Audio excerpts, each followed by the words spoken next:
नमस्कार. दीपक रेगे कथाकथन चॅनलवर तुम्हा सगळ्यांचं मनापासून स्वागत. तुम्ही ऐकताय सुरेश वैद्य यांची पावलोपावली ही कादंबरी आणि आज भाग 9. तुला जेवायचं असेल ना? आकांक्षा एकदम भानावर आली. आदित्य तिला विचारत होता. आकांक्षानं पाहिलं. त्याच्या हातात विस्कीचा ग्लास होता.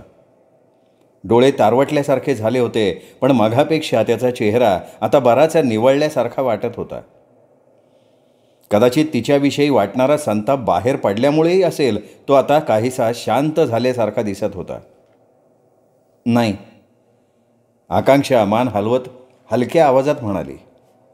मी जेवूनच आली आहे. खरं सांगतेस का?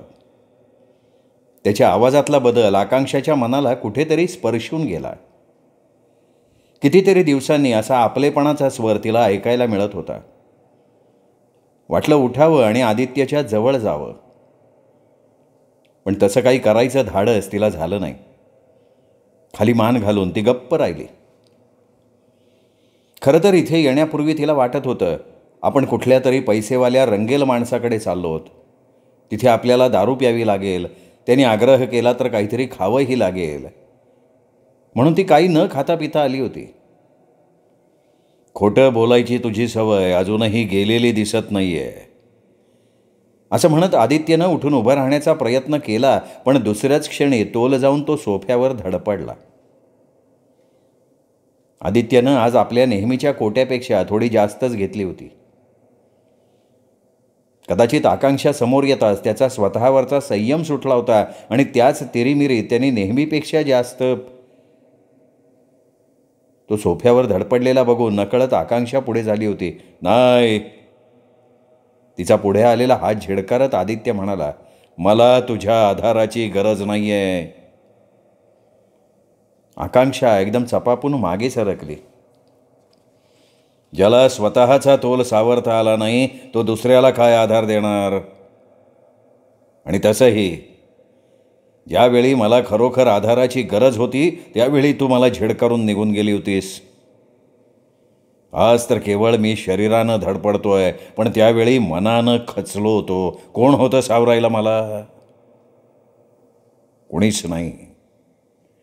शेवटी स्वतःच सावरलो होतो. एका जिद्दीनं उभा राहिलो होतो. एक ना एक दिवस तुझ्या कृत्याचं माप तुझ्या पदरात घालायचं, ह्याच एका विचारानं झपाटून मी स्वतःला सावरलं होतं. आकांक्षानं मान खाली घालत एक अस्पष्ट हुंदका दिला. रड आकांक्षा, अगदी धाय मोकलून रड. एकेकाळी तू आम्हा सगळ्यांना रडवलं होतंस ना, आता रडायचे तुझे दिवस आहेत. आपल्याच माणसाकडनं दुखावलं गेल्यावर किती वेदना होतात हे तुला कळायलाच हवं. हां आदित्य, दोष माझा आहे. त्याची शिक्षा मला मिळायलाच हवी. पण तू का स्वतःला क्लेश करून घेतोयस? कशासाठी एवढा पितोयस? मी का पितोय? का स्वतःचं आयुष्य उद्ध्वस्त करून घेतोय? तुला मी विसरून का जात नाही? तुझ्या नाकावर टिचून मी परत नव्यानं माझं आयुष्य का सुरू करत नाही? गेले 8 वर्ष हेच प्रश्न मी स्वतःलाही विचारत आलो आहे, पण त्याची उत्तरं मात्र अजूनही सापडत नाहीत. मी सांगते त्याची उत्तरं. तुझं माझ्यावर अजूनही प्रेम आहे. त्या प्रेमातूनच तू माझा तिरस्कार करतोयस. त्या तिरस्काराच्या आगीत मला होरपळताना तुला बघायचं आहे. जिथे आत्यंतिक प्रेम असतं तिथेच असा टोकाचा तिरस्कार निर्माण होऊ शकतो. तसं नसतं तर तू मला कधीच विसरून गेला असतास. गेल्या 8 वर्षात मला शोधण्यासाठी तू असं आकाश पाताळ एक केलं नसतं. माझ्यावर असलेल्या तुझ्या प्रेमाचंच हे दुसरं रूप आहे. तुझ्यावर केलेल्या अन्यायाचा बदला तुला घ्यायचा आहे ना, त्यातून तुझ्या धगधगत्या मनाला शांती मिळणार आहे ना. मग आता मी तुझ्यासमोर उभी आहे. आपल्या बदल्याची आग थंड कर. मी कसलीही तक्रार करणार नाही. वा वा वा. आदित्य हातातल्या ग्लासवर हलके चापट्या मारत टाळ्या वाजवत म्हणाला, अभिनेत्री बनणं तुला शक्य झालं नाही, पण अभिनय करायला मात्र तू चांगली शिकली आहेस. आदित्य, आकांक्षा कळवळली. आदित्यनं हातातला ग्लास एकाच घोटात रिकामा केला. मग सोफ्याच्या कडेवर मान टेकवली, डोळे मिटून घेतले. आपल्या मनापासून बोलण्यालाही आदित्य नाटक समजला, म्हणून आकांक्षा कमालीची व्यथित झाली होती. अश्रू गाळण्याशिवाय तिच्या आयुष्यात आता काहीच उरलं नव्हतं. जो जुगार ती खेळली होती त्यातून तिच्या हाताला काहीच लागलं नव्हतं. होतं नव्हतं ते मात्र ती सगळी गमावून बसली होती. आपलं स्वप्न साकार करण्यासाठी तिने काय केलं नव्हतं? निर्माता, दिग्दर्शकापासून फायनान्सर, कॅमेरामन्सपर्यंत सगळ्यांना तिने खुश करण्याचा प्रयत्न केला होता आणि त्या बदल्यात तिला मिळाली होती ती फक्त आश्वासनांची खेरापत. रामदासनी शब्द दिल्याप्रमाणे तिला आपला परीनं मदत करायचा खूप प्रयत्न केला होता, पण त्यांनीही आपल्या मदतीची पुरती किंमत वसूल केली होती. नकळत आकांक्षांच्या डोळ्यांपुढे पुन्हा एकदा आपलं चिंध्या झालेलं आयुष्य उभं राहिलं होतं. आकांक्षा, यो माझा मित्र आहे दिनेश शेठी. एका तिशीच्या तरुणाशी आकांक्षाची ओळख करून देत रामदास म्हणाला. याच्याच बाबतीत बोललो ना तुझ्याशी, असिस्टंट कॅमेरामन आहे. मग रामदासनं दिनेशशी तिची ओळख करून दिली. हे बघे, ही आकांक्षा आहे. सिनेमात काम करायची हिची इच्छा आहे, त्यासाठी घर सोडून मुंबईला आली. असं म्हणत रामदासनं सगळं काही स्पष्ट शब्दात दिनेशला सांगितलं. मी हिला लय सावध करायचा प्रयत्न केला, पण हिचा हट्ट कायम आहे. नशीब आजमावून बघायला काय हरकत आहे असं हिचं म्हणणं पडतंय. बघ, हिच्यासाठी तुला काय करता आलं तर. आकांक्षाजी, दिनेश म्हणाला.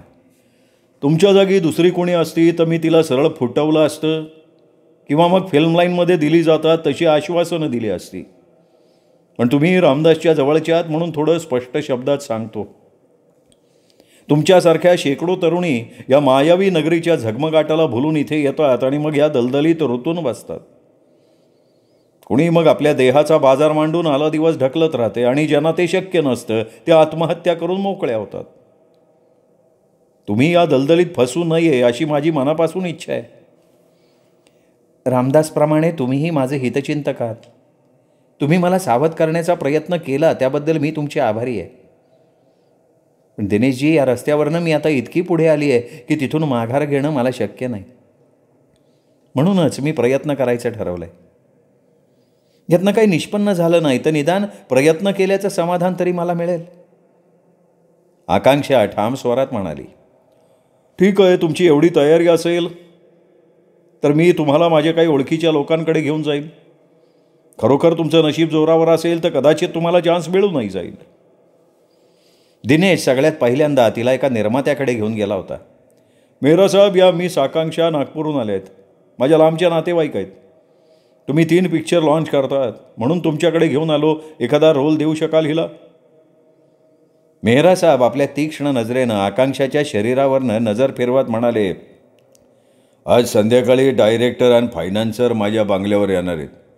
हिला पाठवून दे, मी त्यांच्याशी बोलतो.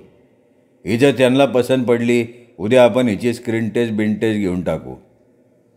हिचं बंगल्यावर येणं आवश्यक आहे? दिनेशनं विचारलं.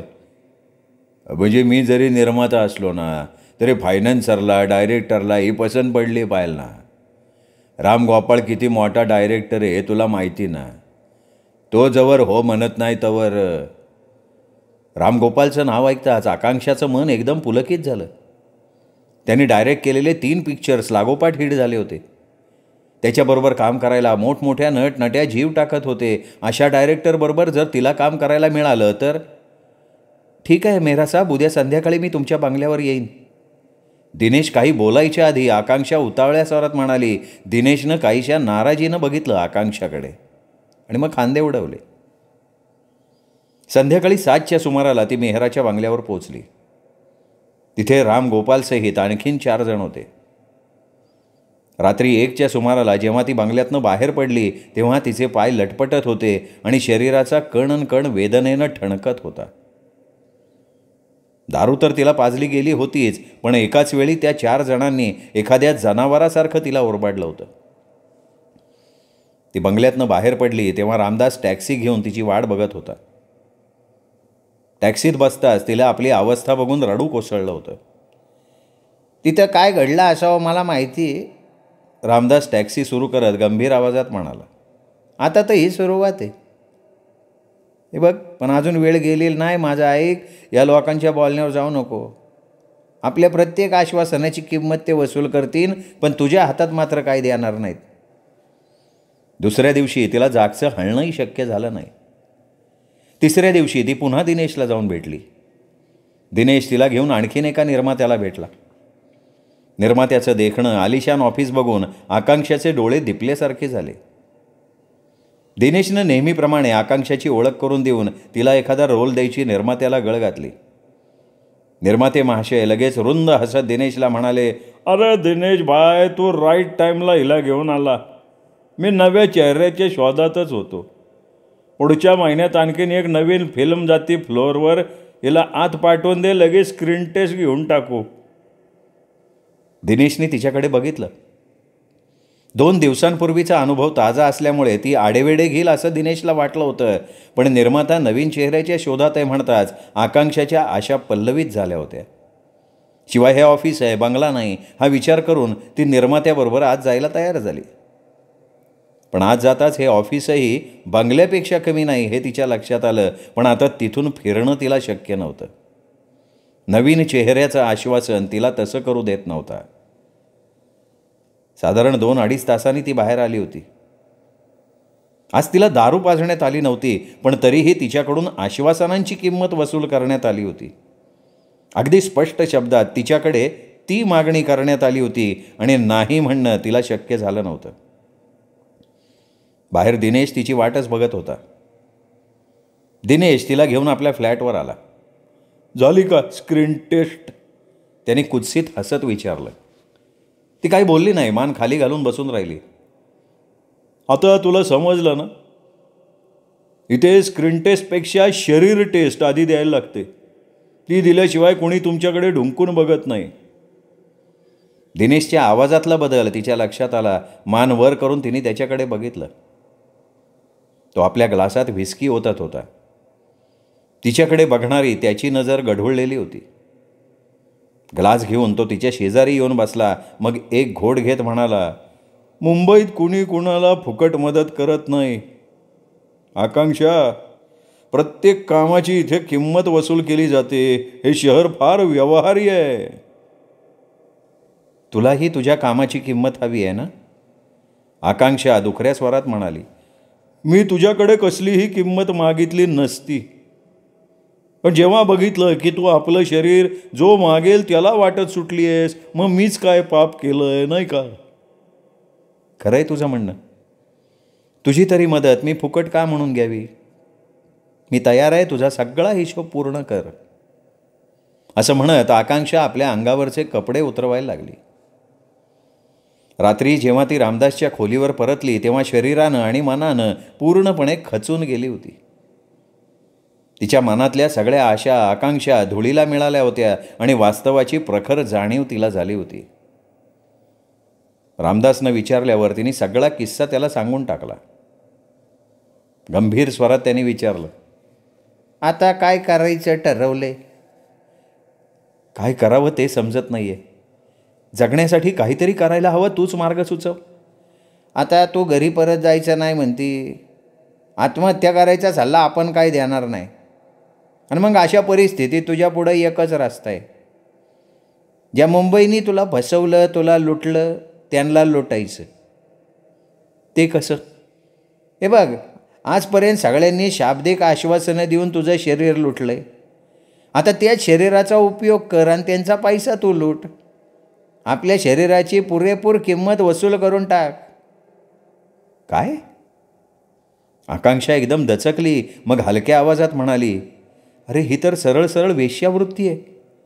तू मला वेश्या व्हायला सांगतोयस? नाही नाही नाही, वेश्या आणि कॉलगर्लमध्ये फरक आहे. वेश्येला येणार रस्त्यावर उभं राहून आपल्या देहाचा बाजार मांडावा लागतो. कॉलगर्लला तसं करायची गरज नसती. गिराईक आपणहून येतं तिच्या दारात. वेश्येला स्वतःचा चॉईसच नसतो, पण कॉलगर्लला तो असतो.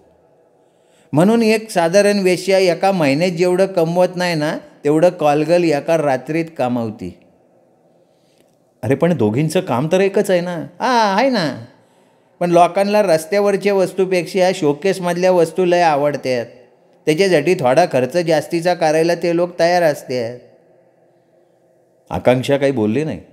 बघ, जगण्यासाठी, पैसा कमवण्यासाठी तुझ्याकडं आता एकच मार्ग शिल्लक आहे. मुंबईत राहायचं असेल ना तर तुला आपलं मन मारून जगावं लागेल. आणि तसं जगताना आपण काय गमावलं आहे हे विसरून जावं लागेल, तर तू इथं टिकून राहू शकते. बऱ्याच विचारांती आणि खरं म्हणजे दुसरा काही इलाज नसल्यामुळे शेवटी आकांक्षानं रामदासनं सुचवलेल्या मार्गावरून चालायचं ठरवलं. अधःपतनाची एक एक पायरी उतरत आकांक्षा शेवटी इथवर येऊन पोचली होती, आपल्याच पतीच्या समोर एक कॉलगर्ल बनून. संगीताचा हलका मधुर ध्वनी ऐकून ती भानावर आली. नजर उचलून तिने समोरच्या भिंतीकडे बघितलं. घड्याळात 2 वाजत आले होते. तिने आदित्यकडे बघितलं. तो तसाच सोफ्यावर झोपून गेला होता. त्याचा चेहरा किती निरागस सौम्य वाटत होता. त्यावर कसलाही कडवटपणा, कसलेही तिरस्काराचे भाव नव्हते. तेव्हाही त्याचा चेहरा असाच शांत सौम्य असायचा, झोपेतच नाही तर जागा असताना सुद्धा. तेव्हा बाहेरची खोली किती छोटी होती. कितीही दूर बसलं तरी हात पुढे करताच एकमेकांना स्पर्श करता येईल एवढी. तेव्हा तो तिला स्पर्श करायला किती आतुर असायचा, पण तिने त्याला तशी मोकळी कधीच दिली नाही. आणि आज हात पुढे करून त्याला स्पर्श करायची तिची इच्छा आहे, पण तसं करायचं धाडस तिच्यात नाही. एवढ्या जवळ असूनही आज तो तिच्यापासून खूप दूर गेलाय. आणि हे अंतर तिने स्वतः निर्माण केलंय. स्वतःच्या हाताने स्वतःचं भवितव्य अंधारात लोटलंय. त्यांनी मागितलेली 2 वर्षांची मुदत तिने त्याला दिली असती तर आज या वैभवाची, या बंगल्याची स्वामिनी ती असती. आदित्यवर तिचा, केवळ तिचाच अधिकार असता. त्याची पत्नी म्हणून आज ती समाजात मोठ्या अभिमानानं वावरली असती. आई आई म्हणून येता जाता स्मृती तिच्या गळ्यात पडली असती. एक गृहिणी, एक पत्नी, एक आई म्हणून लोकांनी तिच्याकडे कौतुकानं बघितलं असतं. पण हा सगळा अधिकार, हे सगळं सुख तिने आपल्या हातानं लाथाडलं. आणि त्या बदल्यात तिला काय मिळालं? तर एका बाजारू स्त्रीचा दर्जा, एकाकीपण, कठपुतळीसारखं परावलंबी जीणं. एवढ्या मोठ्या जगात तिचं कुणी नाही. ती कुणाला आपलं म्हणू शकत नाही, कुणी तिला आपलं मानत नाही. त्यांची तरी काय चूक? ते पैसे फेकतात, तिचं शरीर विकत घेतात, हा व्यवहार आहे. भावनेचा तिथं प्रश्नच येत नाही. पण हा व्यवहारसुद्धा एक दिवस संपून जाईल. तिचं तारुण्य ओसरलं, शरीर रोगानं पोखरलं की हे लोकसुद्धा तिच्यापासून दूर पळायला बघतील आणि एक दिवस अशीच ती कुठेतरी मरून पडेल. तिच्या प्रेतावर हक्क सांगणारही कुणी नसेल. एखाद्या बेवारशी कुत्र्यासारखी पडली असेल. या नुसत्या कल्पनेनंच आकांक्षाच्या शरीरावर सरसरून काटा उभा राहिला होता.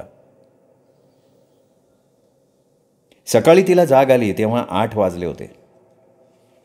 ती धडपडून उठून बसली तेव्हा तिच्या लक्षात आलं, कोचात बसल्या बसल्या ती झोपून गेली होती. झाली झोप. आकांक्षानं एकदम दचकून मान वळवून बघितलं. आदित्य खिडकीजवळच्या आराम खुर्चीवर बसला होता. त्याच्या हातात ताजं वर्तमानपत्र होतं. चहा घेणार? आकांक्षानं होकारार्थी मान डोलवली. मग उठून बाथरूममध्ये जाऊन चूळ भरून आली. आदित्यनं इंटरकॉमवरनं लक्ष्मीला चहा पाठवायला सांगितलं. खोलीत पुन्हा शांतता पसरली. आकांक्षा कोचावर बसल्या बसल्या चुळबुळत होती. ती शांतता तिला असह्य होत होती. मनातल्या मनात ती विचार करत होती, आदित्यनं अजूनही आपल्याला इथे का थांबवून ठेवलं आहे? खरं तर त्याला जे काही बोलायचं होतं, जी काही आपली निर्भत्सना करायची राहिली होती ती त्यांनी काल रात्रीच केली आहे. आणखीन काही बोलायचं राहिलं असेल असं वाटत नाही. मग अजूनही त्याच्या मनातली बदल्याची भावना शांत झाली नाही. काल रात्री त्याने आपल्या मनावर घाव घालून ते रक्तबंबाळ केलं. आज रात्री आपल्या शरीरावर अत्याचार करायचा त्याचा विचार नसावा. त्याचं मन आणि शरीर दोन्हीवर आपण अन्याय केला होता. त्याच पद्धतीनं त्याचवेळी दरवाजा उघडला गेला. आकांक्षाची विचार मालिका तुटली गेली. दरवाजा उघडून एक 14-15 वर्षांचा मुलगा आत आला. त्याच्या हातात ट्रे होता. ट्रेमध्ये किटली आणि 2 मग होते. ट्रे टिपॉयवर ठेव आणि तुझा. ट्रे ठेवून बारक्या निघून गेला. आकांक्षा ट्रेकडे बघत होती. चहा मगमध्ये ओतावा का नाही ह्याचा ती विचार करत होती. कारण दिलेला चहा आदित्यला आवडला नाही तर ही भीती तिला वाटत होती. शेवटी न राहून तिने विचारलं, चहा देऊ? एवढं काम तर तू त्यावेळीही करत होतीसच की. आदित्यच्या आवाजातला कुत्सितपणा लक्षात येऊन आकांक्षाचा चेहरा खाडकन पडला. किटलीतला चहा मगात ओतत ती मान खाली घालून हलक्या आवाजात म्हणाली, त्यावेळी मी तुझी पत्नी होते. पत्नी म्हणून तुझ्या मनात मला एक स्थान होतं. आज मी एक बाजारू स्त्री आहे, जिला तू 48 तासांसाठी खरेदी केलंयस. आदित्यच्या चेहऱ्यावर पहिल्यांदाच वेदनेचे अस्पष्ट भाव उमटले. तो काहीतरी बोलणार त्याचवेळी फोनची घंटी खणखणली. आदित्यनं रिसिव्हर उचलला, कानाला लावला. हां अशोक बोल. Very good very good. हे बघ त्यांची सगळी व्यवस्था नीट कर. त्यांची कसलीही आबाळ होता कामा नये. विवेकला सगळं समजावून सांग आणि त्या लोकांची जबाबदारी त्याच्यावर सोपव. प्रवासानं ते थकले असतील. सगळ्यांना आजचा दिवस आराम करू दे. उद्यापासनं कामाला सुरुवात करा. लेबर खुश राहिले तर कामसुद्धा मनापासनं करतील. आणि हो, मटेरियल सगळं आहे ना का काही मागवावं लागेल? ठीक आहे, घरात थोडेफार पैसे आहेत. प्रतीक्षा पाचगणीला गेली आहे. हो, स्मृतीला आणायला. हो, आज संध्याकाळी किंवा उद्या सकाळपर्यंत येईल. पण यू डोंट वरी, प्रतीक्षामुळे काम अडायला नको. नम्रता आहे, तिला बँकेत पाठवतो. तूर्त 2 लाख काढायला सांगतो. अरे नाही यार, तिला एकटीला कसा पाठवेन मी? जयसिंग जाईल की तिच्याबरोबर? नाही रे, पोरगी हुशार आहे. ऑफिसची चिंता करू नकोस तू. तू तुझं सगळं लक्ष कामावर केंद्रित कर. 11:30पर्यंत ऑफिसला ये. पैसे घेऊन जा. ओके? आदित्यनं रिसिव्हर क्रेडलवर ठेवला. आकांक्षा विस्फारित चेहऱ्यानं त्याचं फोनवरचं संभाषण ऐकत होती. आदित्यनं रिसिव्हर क्रेडलवर ठेवताच तिने चहाचा मग त्याच्यासमोर धरला. मुंबईतलं माझं हे पहिलंच काम आहे. तिच्या हातून मग घेत आदित्य म्हणाला, पहिलं काम? हां, यापूर्वी मी कोल्हापुरात होतो. 2 दिवसांपूर्वी इथे आलो आहे. पण एवढ्या लवकर? एवढ्या लवकर? 8 वर्षांचा काळ जसा फार मोठा नाही तसा फार छोटाही नाही आकांक्षा. या 8 वर्षाच्या काळात मी उभं केलेलं हे वैभव तुला दिसत असेल, पण त्याचबरोबर या 8 वर्षांच्या काळात मी काय काय भोगलं आहे त्याची कल्पना कदाचित तुला येणार नाही. आणि ह्याला कारण केवळ तू आहेस. तुझ्यासाठी हे सगळं वैभव कमावण्याच्या मी प्रयत्नात असताना तू माझा विश्वासघात केलायस. मला माझं कर्तृत्व दाखवून देण्याची संधी न देता तू मला नालायक ठरवून मोकळी झालीस. म्हणून माझ्या मनात तुझ्याबद्दल एवढा संताप, एवढी घृणा भरून राहिली आहे की ती शब्दात सांगताच येत नाही आहे मला. वाटतंय तुला अशी शिक्षा करावी की तुला जगणं असह्य व्हावं. पण काय करू, प्रयत्न करून सुद्धा मला कठोर होता येत नाही आहे. टोकाची भूमिका घेऊन वागणं मला जमत नाही आहे. आणि कदाचित हाच माझा सगळ्यात मोठा दोष आहे. माझा दुबळेपणा आहे. अतिसभ्यपणा माणसाला षंढ बनवतो. एका अर्थी तुला गमावण्यामागे माझा हा षंढपणा सुद्धा कारणीभूत असावा. आदित्य जे काही म्हणाला ते खरं होतं. ती त्याच्याशी एवढी वाईट वागत असून त्यांनी कधी तिच्यावर हात उचलला नव्हता. प्रत्येक वेळी तो तिच्यासमोर झुकत आला होता. काल रात्रीसुद्धा केवळ तो नशेत होता म्हणून तिला एवढं सुनावू शकला होता. शुद्धीत असता तर एवढं कठोर होणं त्याला शक्यच झालं नसतं. ही जाणीव होताच आकांक्षा थोडी सावरली. तिच्या मनावरचा ताण आणखीन कमी झाला. आणखीन चहा घेणार? हां, असेल तर थोडा दे. तो बोटानं आपलं कपाळ दाबत म्हणाला. डोकं काहीसं जड झाल्यासारखं वाटतंय. बहुतेक कालच्या हँगओव्हरचा हा परिणाम असावा. काल जरा मी जास्तच घेतली होती. आकांक्षानं किटली उचलली. त्याच्या मगात चहा ओतला. त्याचवेळी इंटरकॉमचा बझर वाजला. हॅलो. रिसिव्हर उचलून कानाला लावत आदित्य म्हणाला, हां हॅलो नम्रता, तू चेकबुक घेऊन हॉलमध्ये ये आणि जयसिंगला सुद्धा बोलवलं आहे म्हणून सांग, मी हॉलमध्ये येतो आहे. रिसिव्हर ठेवून आदित्य खुर्चीतनं उठला आणि पुन्हा बसला. डोक्याबरोबर त्याचं सगळं अंगही जड झाल्यासारखं झालं होतं. नशा उतरली असली तरी शरीराचा तोल सावरणं अजूनही त्याला कठीण जात होतं. त्याची ती अवस्था लक्षात येऊन आकांक्षानं हलक्या आवाजात त्याला सुचवलं, हॉलमध्ये जाण्यापेक्षा त्यांना इथेच बोलवा ना. आदित्यनं मान वर करून क्षणभर तिच्याकडे बघितलं. मग काही न बोलता त्यांनी पुन्हा इंटरकॉम उचलला. नम्रता, तू असं कर, जयसिंगला घेऊन इथे माझ्या बेडरूममध्येच ये. मग रिसिव्हर खाली ठेवून तो आकांक्षाकडे बघत म्हणाला, समोर बाथरूम आहे, ते जाईपर्यंत तू. समजलं या अर्थी आकांक्षानं मान डोलावली आणि ती बाथरूममध्ये शिरली. मी आय कम इन सर. 5-1 मिनिटांनी एक कोमल स्त्री स्वर आकांक्षाला ऐकू आला. तिने बाथरूमचा दरवाजा किंचित उघडला आणि फटीतनं ती बाहेर बघायला लागली. आदित्यच्या समोर एक तरुणी आदबीनं उभी होती. तिच्यापासून किंचित मागे काल गेटवर तिला भेटलेला वॉचमन उभा होता. जयसिंग, तू नम्रताबरोबर बँकेत जा, बँकेतनं पैसे काढायचे आहेत. जयसिंगनं मान डोलावली. नम्रता, चेकबुक दे. नम्रतानं चेकबुक आणि पेन आदित्यच्या पुढे केलं. 2 लाख आहेत. चेक लिहून नम्रताच्या हातात देत आदित्य म्हणाला, पैसे आणून तुझ्याकडे ठेव. 11:30 वाजता अशोक येईल. व्हाउचरवर सही घे, पैसे त्याच्या ताब्यात दे. नम्रतानं मान डोलावली. नम्रता आणि जयसिंग जाताच आकांक्षा बाथरूममधनं बाहेर आली. आदित्य, मला 2 तासांची सुट्टी मिळू शकेल? आकांक्षानं मान खाली घालून विचारलं. कशासाठी? आदित्यनं तीव्र स्वरात विचारलं. फ्लॅटवर जाऊन आंघोळ वगैरे उरकून परत येईन. त्यासाठी तुझ्या फ्लॅटवर जायला कशाला हवं? इथेही बाथरूम आहे आणि ते नागपूरच्या जागेपेक्षा नक्कीच चांगलं आहे. आदित्य कडवट स्वरात म्हणाला आणि आकांक्षाचा चेहरा खाडकन उतरला.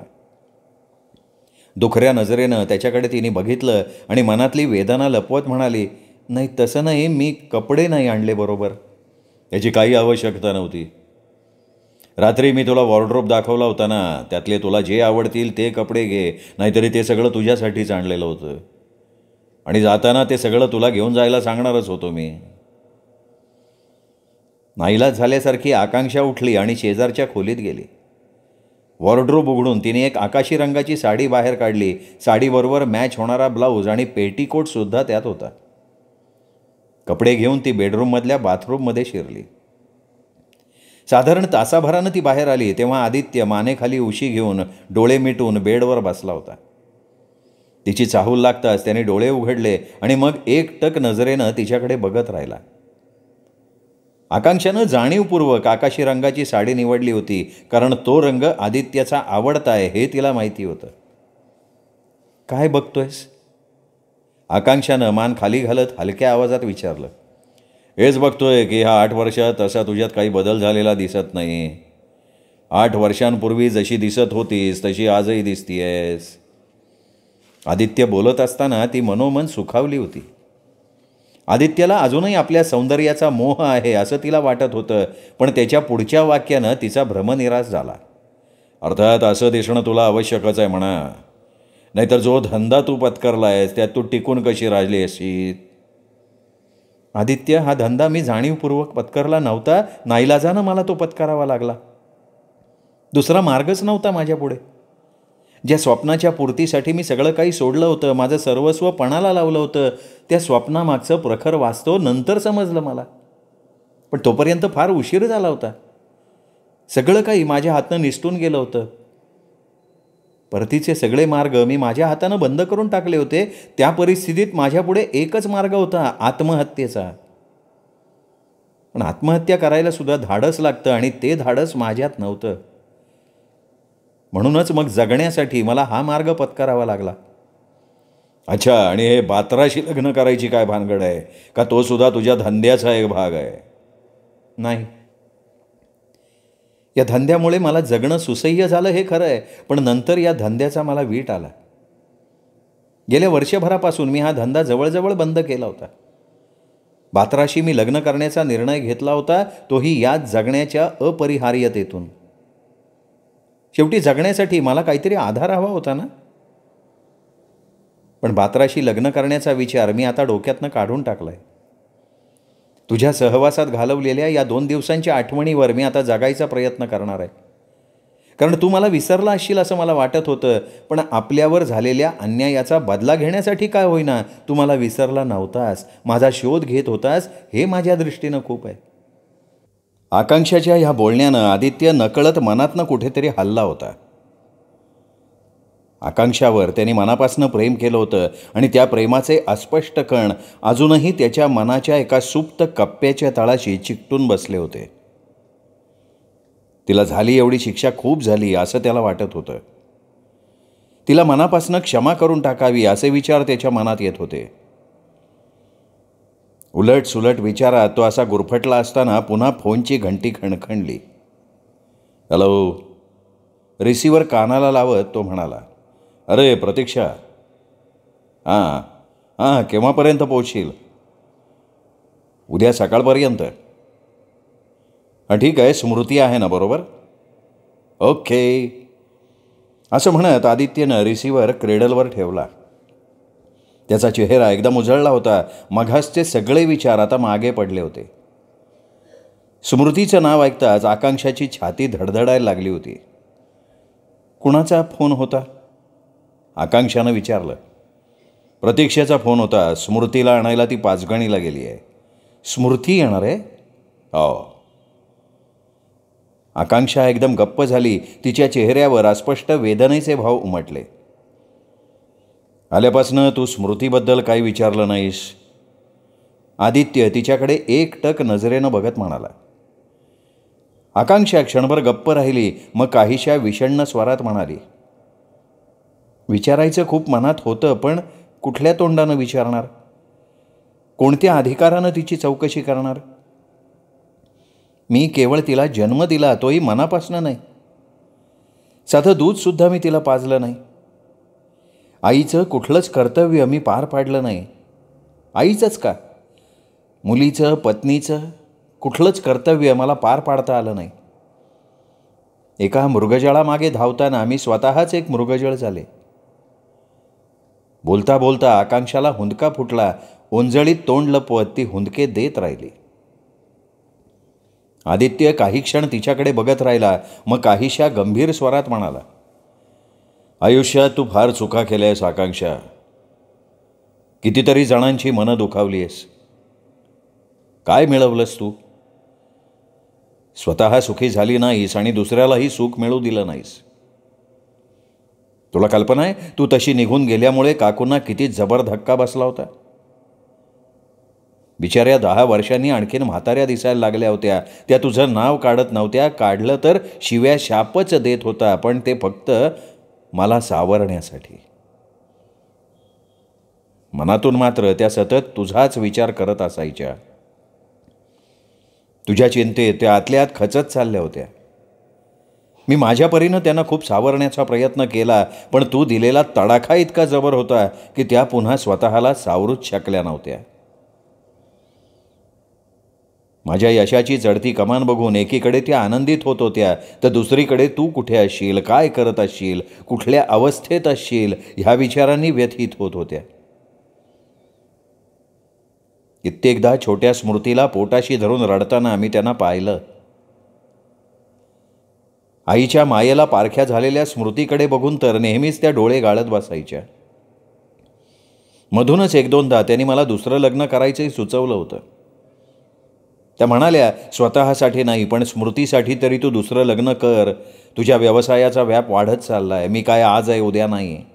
आणि अशा परिस्थितीत स्मृतीची काळजी घेण्यासाठी घरात एखादं बाई माणूस असायला हवं. तसं तुझंही अजून वय झालेलं नाही. ह्या वयात असं वैराग्याचं जीवन जगणं योग्य नाही. तू गेल्यापासून काकूंनाच मी आईच्या ठिकाणी मानलं होतं. त्यांचा कुठला शब्द मी कधी खाली पडू दिला नव्हता. पण त्यांच्या ह्या आग्रहाला मात्र मी ठामपणे नकार दिला होता. एका लग्नाचा एवढा विदारक अनुभव घेतल्यानंतर पुन्हा लग्न करून तोच डाव मांडायची माझी अजिबात इच्छा नव्हती. पण काकू मात्र आपला हट्ट सोडायला तयार नव्हत्या. शेवटी त्यांच्या समाधानासाठी मी त्यांना आश्वासन दिलं होतं, तुझा शोध घेऊन तू केलेल्या अन्यायाचं माप तुझ्या पदरात टाकल्यावरच पुन्हा नव्याने आयुष्याला सुरुवात करीन. खरं सांगू आकांक्षा, काकूंनी माझ्यासाठी खूप केलं. एक आई घेणार नाही एवढी त्यांनी माझी आणि स्मृतीची काळजी घेतली होती. खरं तर त्यांच्यामुळे मी स्वतःला सावरू शकलो होतो. त्यांनी दिलेल्या प्रोत्साहनामुळे मी व्यवसायात एवढं यश मिळवू शकलो. वाईट एवढंच वाटतं की आजचं माझं हे वैभव बघायला काकू हव्या होत्या. आदित्यनं एक उसासा सोडला, मग स्वतःशीच बोलावं तसा म्हणाला, एका अर्थी काकू आज हयात नाही येत ना, तेच बरं झालं. नाहीतर तुझं हे अधःपतन बघून मृत्यूनंतरही त्यांच्या आत्म्याला शांती लाभली नसती. आदित्य बोलत असताना त्याचा प्रत्येक शब्द आकांक्षाला रक्तबंबाळ करत होता. आईच्या मृत्यूला आपणच कारणीभूत आहोत ही जाणीव तिला आतल्या आत पोखरत होती. आता रडून काय उपयोग आहे? तुझ्या रडण्यानं तुझी आई परत येणार नाही, आदित्य उदास विषण्ण स्वरात म्हणाला. आकांक्षालाही ते कळत होतं. आपला पश्चात्ताप वांझोटा आहे हेही तिला समजत होतं, पण त्याशिवाय तिच्या हातात दुसरं काय होतं?